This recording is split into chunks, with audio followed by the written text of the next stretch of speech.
founder ရဲ့ driver တအုပ်ဖြစ်ပါတယ်။ကျွန်မရဲ့ professional ကတော့ဒီ corporate မှာ human resource management နဲ့လုပ်လာပြီးတဲ့အခါမှာအခုကတော့ human resource consultant နဲ့ဒီ HR နဲ့ပတ်သက်တဲ့ training တွေပေးပါဖြစ်ပါတယ်။ကျွန်မဒီအခု MSI College ရဲ့ driver တယောက်ဖြစ်ပါတယ်။ဟုတ်ပြရတာဝန်တာပါတယ်ရှင်။ ဟုတ်ကဲ့ပါဗျာမိတ်ကပါအဲ့တော့ကျွန်မအခုဒီမှာကိုရီနဲ့ဆက်ပြောနေရတယ်ဒီအိမ်မိုင်ဆိုဟိုပါအခုလက်တလောလာရောက်ပြီးတော့ invest လုပ်ထားတယ်လို့သိရတယ်ဆိုတော့ကျွန်မဘယ်လိုမျိုးလေး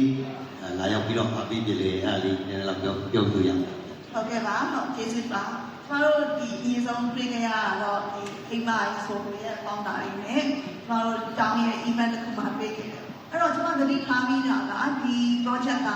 ဒီ founder တွေကိုယ်တိုင်ကိုက manage လုပ်တယ် location ဒီ project ဆိုလို့ရှိရင်ဒါ own ဒီကပေါ်မှာဒါ manage လုပ်နေတာပေါ့နောက်တစ်ခုကအဓိကကျွန်မကိုဆွဲဆောင်တာတော့ပြည်လန်းပေါ့နော်ကျွန်မ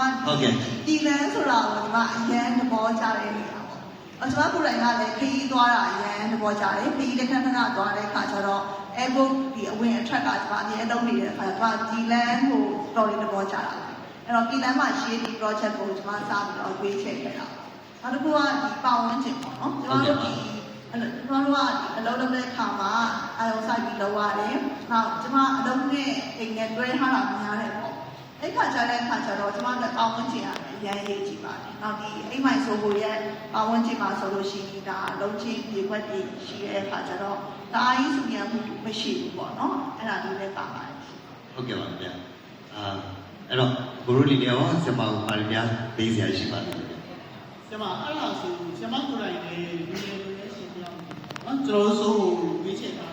အချိန်ကြီးနောက်လူငယ်လူငယ်ရှင်ပြောင်းတာဝေးချင်တယ်ဆိုရင်ကျွန်မဘာကြောင့်ဝေးချင်ပြနေလို့ဖြစ်နေဟုတ်ပါပြီဟိုကျွန်မပြန်ပြီး repeat လုပ်ရမယ်ဆိုတော့ method က location ပေါ့နော် location ကပြည်လန်းနဲ့ဒီဘာကြီးဖျားလန်းစုံလင်းနေရပေါ့အဲ့တော့ကျွန်တော်တို့အလုပ်ကိစ္စဆွေးနွေးကြလားမလုပ်လဲဒါအများဆုံး presentation ကလည်းအများကိုအရေးကြီးပါတယ်ဒီချိန်မှာနောက်တစ်ခုကကျတော့အိမ်ပိုင်ဆိုဟိုရဲ့အားသာချက်ကသူကဒီ resident only မဟုတ်ဘူးပေါ့ shop house တွေပါတယ်နောက်တစ်ခါနောက်ပိုင်း office တွေလည်းပါမယ်လို့သိရတယ်ပတ်ဝန်းကျင်မှာလည်းဒါလူငယ်တွေအတွက်ဒီလိုမျိုး environment ကောင်းတွေရှိရဲ့အမှကျောင်းတွေသင်တန်းကျောင်းတွေ management school တွေအစရှိတွေဖြစ်အများကြီးလည်းပေါ်လာဖို့လည်းအစီအစဉ်တွေရှိရပေါ့နော်အဲ့တော့ကျွန်တော်ထင်ပါတယ်ဒီကျွန်တော်တို့အရွယ်တွေပေါ့ဒီ entrepreneur တွေအတွက်ကတော့ဒီ project ကဆိုလို့ရှိရင်ဒီ one stop destination for young entrepreneur လို့လည်းပြောလို့ရပါတယ်ကျေးဇူးပါရှင်ဒီလိုများပြပါရယ်အဲ့တော့ကျွန်တော်ဒီနေ့ကျွန်တော် ready fair ချိန်ပါနေ30နဲ့31နှစ်ရက်ပါလေအိမ်မှာဆိုဟိုရဲ့ပြင်ဘက်မှာကြာကန်ကောင်းတာကျွန်တော်တွေ့ပါတယ်ဆိုတော့ဒီနှစ်ရက်မှာတော့ဒါလေး ready